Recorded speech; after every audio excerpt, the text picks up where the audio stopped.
Samahan niyo ako guys, sa Cairo tayo. Ano ko sa inyo. Ito yung fountain nila doon.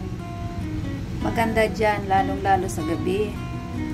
Liwaliwanag, tapos maganda magpasyal. Tapos maganda kasing hangin dyan sa kanila eh.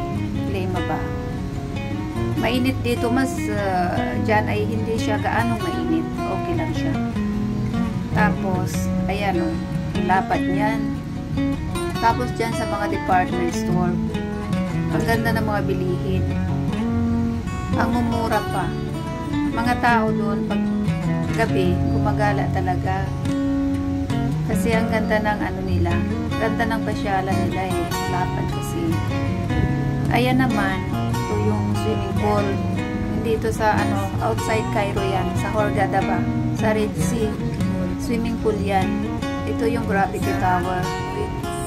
Yung mga hotel na yan. Tapos, ayan, 6 o'clock ng gabi, wala nang naglalangoy. Kasi hanggang alas 5 lang. From 6 to 5 p.m. Sa gabi, walang lumalangoy dyan. Hindi na allowed. Kaya, ayan, ang ganda ng view. Maganda din sa dagat nila. Ang ganda ng dagat nila dyan. Pag lumabas ka dyan, may dagat na. Ayan, ang ganda oh.